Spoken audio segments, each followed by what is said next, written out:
สิบุกเงินนางเอมมี่ไป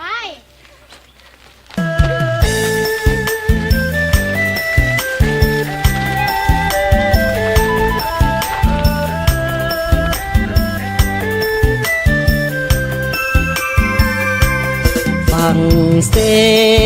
ที่เห็นเป็นสบายดีค่อยซื้อนักกีตาร์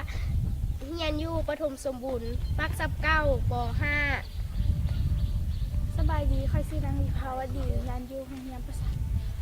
ปฐมปักซับ9ห้องป .5 สบายดีเขาซื้อทวันผสมสมบูรณ์อยู่ป .2 บ้านนี้เขาสิบุกนักเงินนางเอมมี่เย้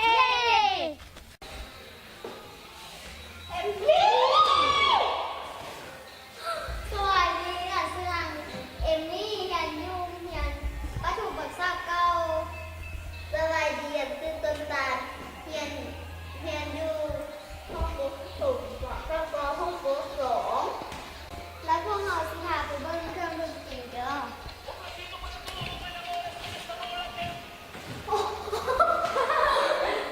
อันนี้อะไรเหรอติ๊กติ๊ก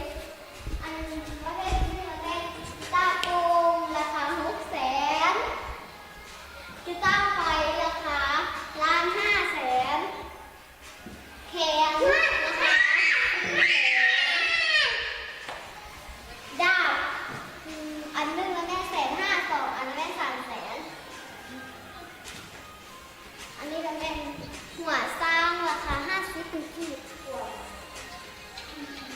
เอมมี่อันนี้เป็นเครื่องอย่าง อันนี้เราแม่นผู้พิทักษ์เนตรพระพรหมต้นกระพึ่งนางฟ้าใบละแม่นใบละแสนซื้อมาไปบวชทบาท มึงมีแต่นี่โทรศัพท์เนาะ Okay, you find everybody else is like let's talk about you, Lulu. Say you beautiful, beautiful, everybody know about. อันนี้ละแม่นเดินตีดอกของพวกเขา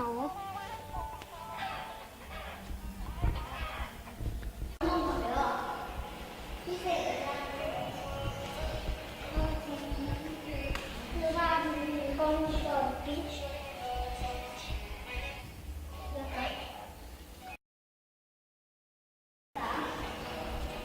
อันนี้เป็นลง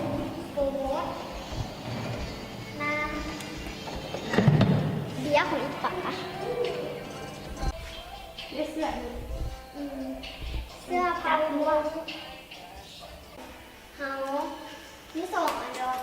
และอันนี้ละแม่นเกือบสเก็ต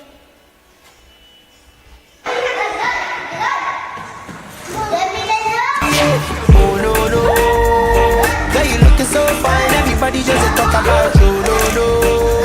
Even for your streets, all of them, everybody just yarn about you, no no. I can't wait to meet you, baby, oh no no no. Even for your streets, what we say, all of them is just. การนำเสนอแล้วคลิปต่อไปแล้วแม่นต้องได้ไปหันกีตาร์แล้วก็คลิปที่3ต้องได้ไปหันวิภาวดีกับบอล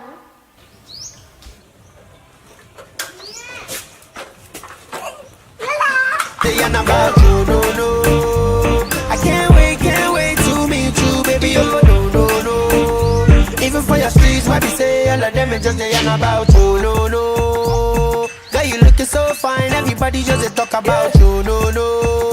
Even for your streets, all of them.